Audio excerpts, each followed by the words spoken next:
Hello, dear students. Good morning to all of you. I am Niranjan Jha, a teacher of Mahatma Gandhi Shikshan Sansthan Darbhanga. This time I am going to teach the students of class 6, subject math. This is chapter 12 and the name of this chapter is ratio and proportion.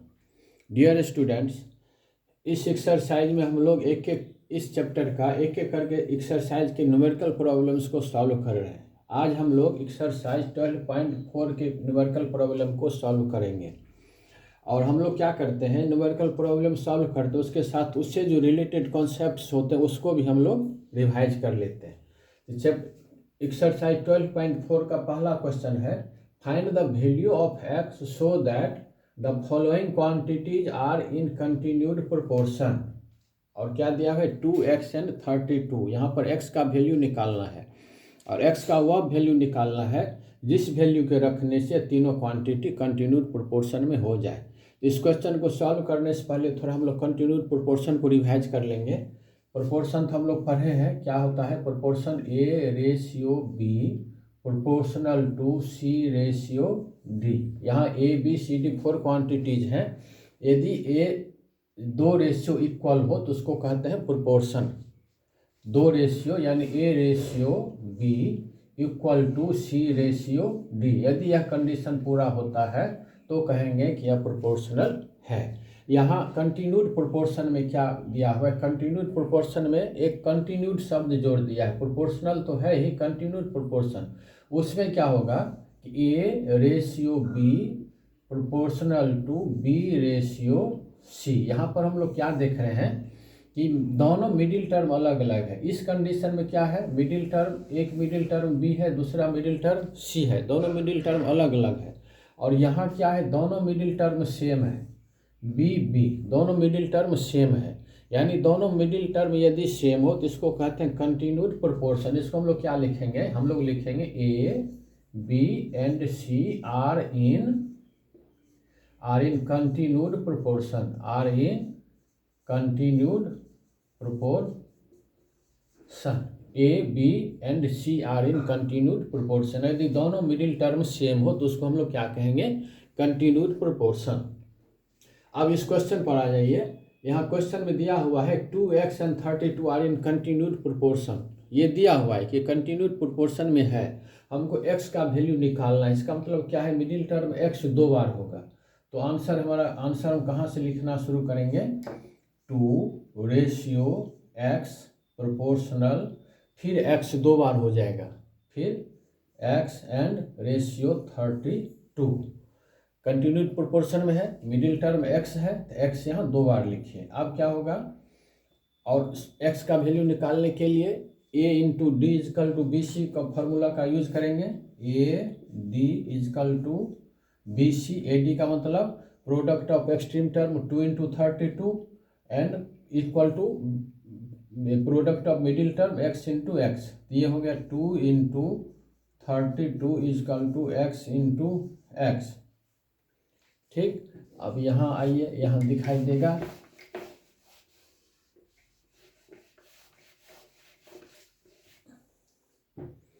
तो इसको हम लोग लिख सकते हैं x into x is equal to 2 into 32। और हम लोग अलजेब्रा में पढ़े हैं एक्सपोनेंट x स्क्वायर एक्स पर power 2 is equal to 32 into 2 64। X पर पावर 2 इजकल टू 8 इंटू 8 क्या होगा 64। 8 इंटू 8 लिख सकते हैं। इसको क्या लिखेंगे, x पर पावर 2 इजकल टू 8 पर पावर 2। ठीक है, x पर पावर 2, 8 इंटू 8 हो गया 8 पर पावर 2। तो दोनों तरफ स्क्वायर को कैंसिल कर देंगे तो क्या बचेगा, x इजकल टू 8। क्या हो जाएगा, x का वैल्यू कितना होगा 8। यही हो जाएगा हमारा answer, value of x is equal to 8। दिख रहा है, value of x is equal to 8। ठीक है, इसके बाद इसी क्वेश्चन 1 का सेकंड क्वेश्चन है 9 12 एंड x। यहाँ हमको x का वैल्यू निकालना है और ये दिया हुआ है कंटिन्यूड प्रोपोर्शन में है। कंटिन्यूड प्रोपोर्शन है, इसका मतलब यहाँ मिडिल टर्म क्या है 12 है। इसको हम लोग कैसे लिखेंगे, 9 रेशियो 12 प्रोपोर्शनल टू 12 अगेन, 2 बार मिडिल टर्म 2 बार 12 एंड रेशियो x। अब a इंटू डी किस फॉर्मूले का यूज करेंगे, A D is equal to B C, product of extreme term is equal to product of middle terms. 9 into x, यहाँ लिखेंगे 9 into x is equal to 12 into 12, ठीक है। अब x का वैल्यू क्या होगा, x is equal to 12 into 12 divided by 9, ठीक। यहाँ देखिए कंटिन्यूड प्रोपोर्शन का यूज हम लोग कहाँ किए हैं, मिडिल टर्म को 2 बार कर दिए हैं, मिडिल टर्म को 2 बार कर दिए हैं। और इसके बाद फिर s का वैल्यू निकालेंगे, तो ये हो जाएगा 3 3 जा 9 एंड 3 4 जा 12, और ये अगेन ये हो जाएगा 3 1 जा 3 3 4 जा 12। ये कितना हुआ, ऊपर में यहाँ 4 बचा, यहाँ 4 बचा, 4 मल्टीप्लाइड बाई 4, तो x is equal to 4 multiplied by 4 is equal to 16। x का वैल्यू कितना हो जाएगा, 16, ठीक है। ये हो गया कंटिन्यूड प्रोपोर्शन में यदि कोई टर्म्स दिए हुए हैं, 3 टर्म्स हैं कंटिन्यूड प्रोपोर्शन में है, तो हमको x का वैल्यू निकालना है। अब सेकेंड क्वेश्चन पर चलते हैं। देखिए सेकेंड क्वेश्चन क्या है इसी चैप्टर का, कि arrange the following numbers so that they are in continued proportion. 3 numbers have given, 3 number दिए हुए 36 4 और 12। क्या कह रहा है, इसको ऐसे अरेंज करना है कि कंटिन्यूड प्रोपोर्शन में हो जाए। तो इसके लिए सिंपल पहले हम लोग एक ट्रायल एंड एरर मेथड से देखते हैं कि हम लोग क्या करें तो हो जाएगा। इसका टेक्निक आपको बता देते हैं कि इस नंबर को या तो आप असेंडिंग ऑर्डर में लिखिए या फिर डिसेंडिंग ऑर्डर में लिखिए। यदि इसको हम असेंडिंग या डिसेंडिंग ऑर्डर में लिख देंगे तब क्या होगा, कंटिन्यूड प्रोपोर्शन में आएगा। तो इसको हम लोग देख लेते हैं, पहले सब एक बार बना के देखते हैं क्या होता है, फिर आपको समझ में जा आएगा। तो यहाँ हम लिख देते हैं कि 36 12 and 4, 36 12 and 4 are in continued proportion. अब हमको ये तो लिखे, हमको देखना है कि कंटिन्यूड प्रोपोर्शन में है कि नहीं है, ठीक है। यदि कंटिन्यूड प्रोपोर्शन होगा तो हमको क्या करना है कि बीच वाले टर्म को, मिडिल टर्म को 2 बार लिखेंगे। तो 36 रेशियो 12 प्रोपोर्शनल टू 12 रेशियो 4, ठीक है। कंटिन्यूड प्रोपोर्शन में है तो 12 को 2 बार लिखे, अब क्या हो जाएगा 36,